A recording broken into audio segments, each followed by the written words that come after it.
Movie की शुरुआत में हम एक फैमिली को देखते हैं जो कि एक बड़े शहर से छोटे से शहर में शिफ्ट होने जा रहे होते हैं। और इस फैमिली में 4 मेंबर हैं। लुइस की वाइफ रेचल और उनके 2 बच्चे गेज और एली, और साथ में उनकी एक प्यारी सी बिल्ली भी है जिसका नाम है चर्च। अब ये सभी जैसे ही अपने नए घर पहुंचते हैं तो बहुत ज्यादा खुश होते हैं। फिर अगले दिन हम देखते हैं कि रेचल और एली जंगल की तरफ जा रहे होते हैं और उनकी नजर कुछ बच्चों में पड़ती है जिन्होंने अलग अलग जानवरों के मास्क लगाए होते हैं, और वो एक जानवर की डेड बॉडी को लेकर पेट सेमेट्री यानी कि जानवरों के कब्रिस्तान में जा रहे होते हैं। और ये देख बाद में एली बिना अपने घर वालों को बताए उसी जानवरों के कब्रिस्तान में पहुंच जाती है और देखती है कि वहाँ पर कई सारे जानवरों की कब्रें हैं, और साथ ही उसे वहाँ पर एक लकड़ियों का बैरियर भी नजर आता है और वो उसमें चढ़ने लगती है।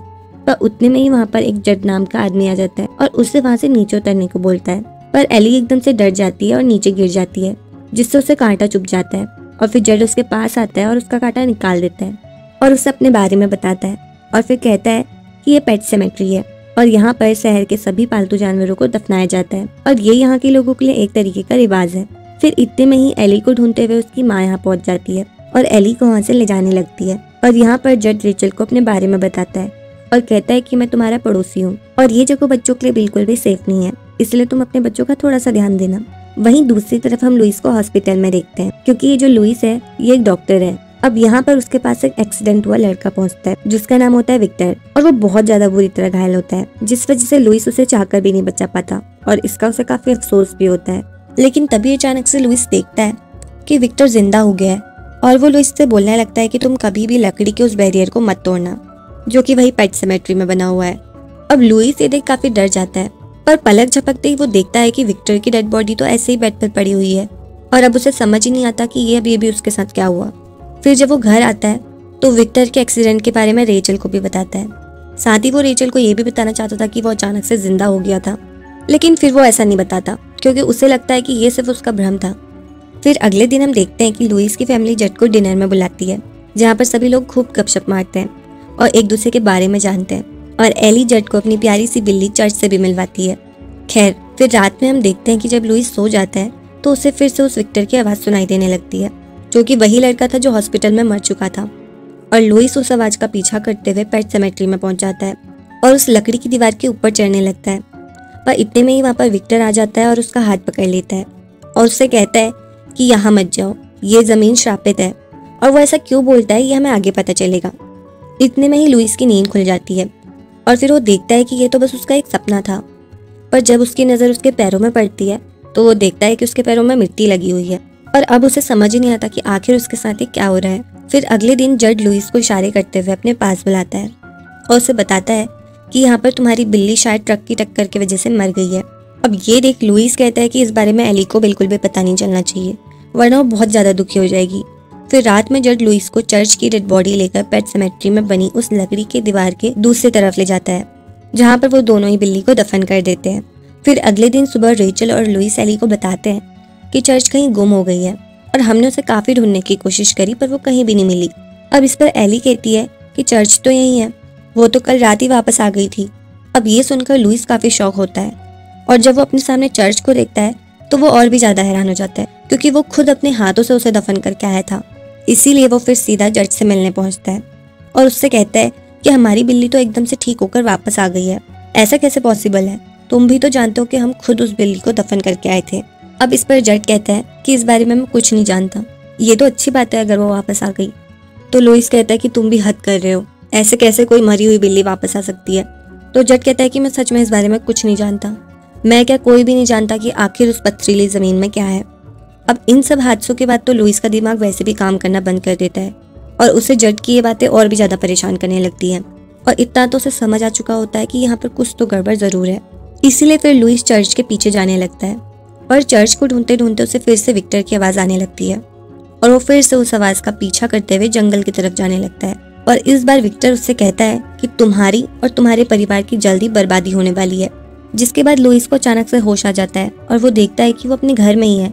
फिर अगले दिन लुइस देखता है कि चर्च गेस के झूले में बैठी हुई है और वो गेस को नुकसान पहुंचाने वाली थी। इसीलिए लुइस फटाफट से गेस को बाहर निकाल लेता है। और इतना ही नहीं, चर्च ने एली को भी नुकसान पहुंचाने की कोशिश की थी। इसीलिए अब लुइस बहुत ज्यादा डर चुका होता है और वो वापस से जड के घर जाता है और जड को चर्च के रवैये के बारे में बताता है और कहता है कि वो पूरी तरह से बदल चुकी है और एकदम खूंखार बन गई है। साथ ही वो जड से उस जंगल के बारे में भी पूछता है और इसीलिए जड अब यहाँ पर लुइस को उस पेट सेमेट्री और उस लकड़ी के बैरियर के बारे में बताता है और कहता है कि पहले इस जगह में आदिवासी रहा करते थे और उनकी कहानियों से पता चलता है कि वहाँ पर वेंडिगो नाम की शैतानी शक्ति का वास था।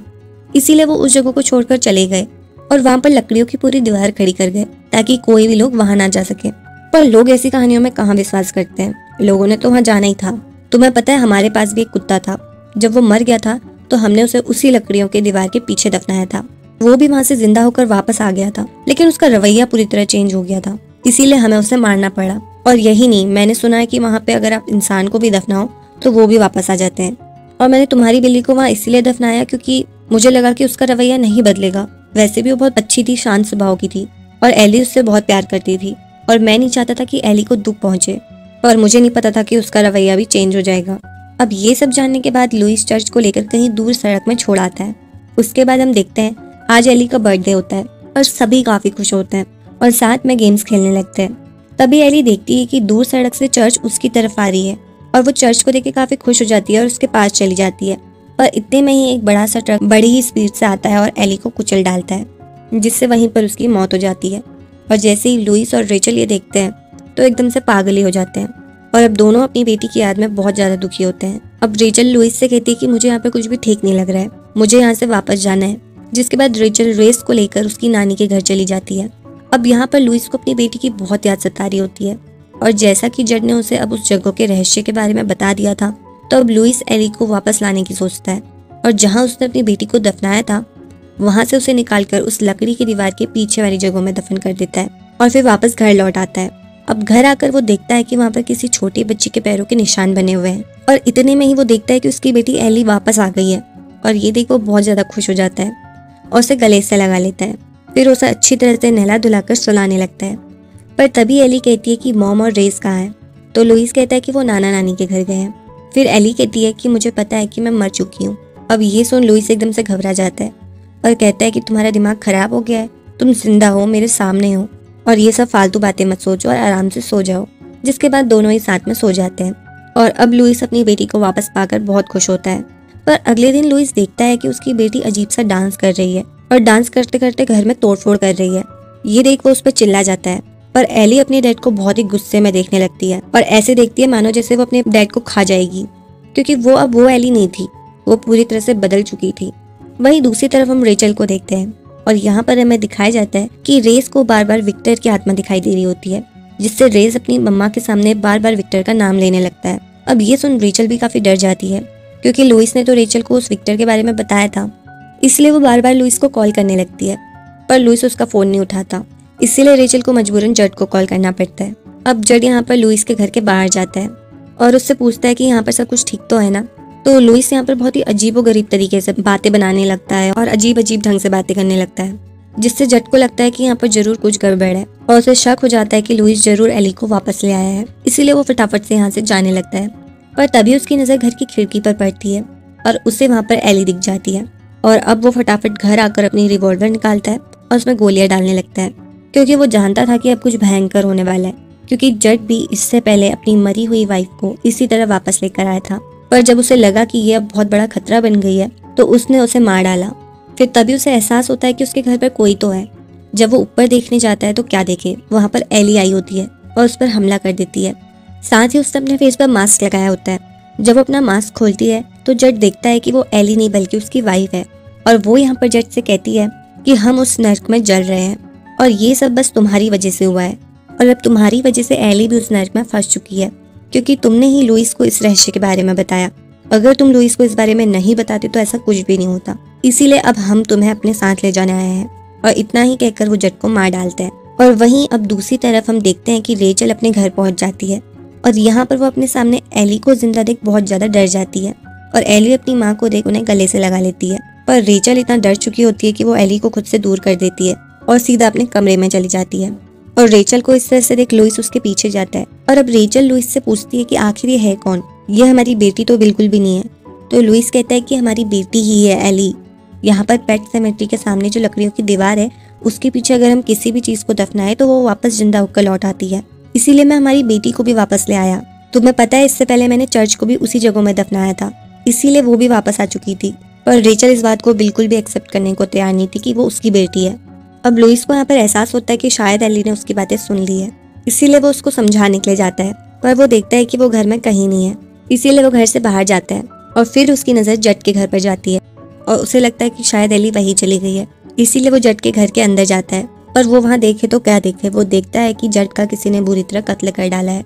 वहीं दूसरी तरफ एली अपनी माँ पर भी हमला कर देती है, क्योंकि वैसे भी उसकी माँ ने उसे नकार दिया था, जिस वजह से वो काफी बौखलाई हुई थी और अपनी ही माँ को जान से मारने के लिए वो उतारू हो जाती है। पर रेचल जैसे तैसे उससे बचकर खिड़की का कांच तोड़ देती है और इतने में ही वो नीचे देखती है कि वहाँ पर लुइस आया हुआ है, इसलिए वो लुइस से रेस को पकड़ने को बोलती है और रेस को नीचे फेंक देती है। और फिर लुइस रेस को लेकर कार के अंदर बैठा देता है और अपना रेचल को बचाने के लिए अंदर आ जाता है। पर तब तक एली रेचल को मार डालती है। जैसे ही लुइस कमरे में पहुंचता है तो देखता है कि उसकी वाइफ अब मर चुकी है, जो कि अंतिम सांसें लेते हुए कहती है कि मुझे उस जगह में बिल्कुल भी मत दफनाना। पर इतने में ही एली लुइस के सिर पर भी कुर्सी दे मारती है, जिससे वो बेहोश हो जाता है। फिर वो अपनी मॉम को लेकर पेट सेमेट्री की लकड़ियों की दीवार के उस पार ले जाती है और वहां जाकर अपनी माँ को दफना देती है।